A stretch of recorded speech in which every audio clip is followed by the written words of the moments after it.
DK Shiv Kumar, उन्होंने जाकर के सवाल खड़े कर दिए। क्या कहा कि मैं तो पहली बार सुन रहा हूँ कि मुसलमानों के लिए कोई आईटी पार्क हो भी सकता है क्या? सिर्फ मुसलमानों के लिए, धर्म के नाम पर भी कोई पार्क बन सकता है क्या? तो जब क्या डीके शिव कुमार जाकर के वहाँ रैली में ये कहते हैं, तो क्या आप ये संभावना जता रही हैं कि मुस्लिम वोट उनकी तरफ एकदम डाइवर्ट हो जाएगा? AIMM का वहाँ दखल है ना, लेकिन निश्चित तौर से आप देखिए केसीआर जब 2 सीटों पर चुनाव लड़ रहे हैं और वही केसीआर इस इलेक्शन से पहले एक प्रदेश की पार्टी को राष्ट्रीय पार्टी में परिवर्तित करने का प्रयास करते हैं, TRS से BRS बनाते हैं, तो कुछ तो है।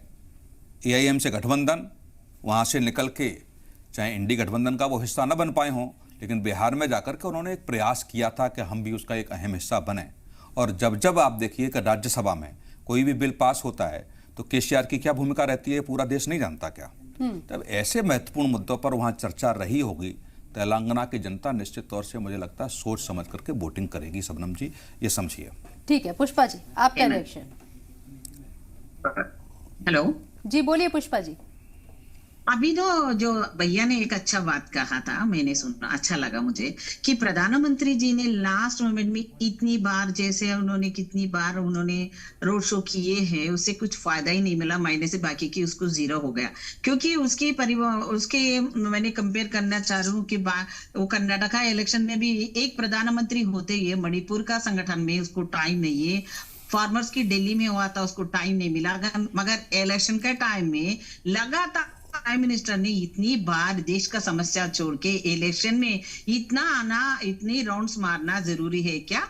कि इलेक्शन के लिए उन्होंने डर गए हैं, इसीलिए उन्होंने बार बार प्रधानमंत्री के नाते इन्हें इतनी सारे टाइम लेके, इतनी टाइम स्पेंड करके उन्होंने आने का तो सब पब्लिक समझ गए, इसलिए वहां पर नेगेटिव वोट दे दिए। अभी इधर भी आके उन्होंने वही कर रहा है, इतनी रोड शोज, इतना ट्रैफिक का परेशान। और हमारा को जो कांग्रेस पार्टी ने तेलंगाना दी सोनिया जी ने, तो हमारा को कम से कम मीटिंग लगाने के लिए हमारा ग्राउंड तक परमिशन नहीं दी है और धरना चौक तक उठा दी है। हमारा को कोई क्वेश्चन करने के लिए कुछ भी नहीं है। ये दो एक ही टाइप का, उन्होंने वहां पार्लियामेंट बनाए तो इन्होंने सेक्रेटरी बना दिया। उन्होंने जो करने जा रहे हैं, इन दोनों मिलके जो अभी तक घोटाला हुआ उसकी इंक्वायरी करने के लिए हिम्मत नहीं है प्रधानमंत्री को।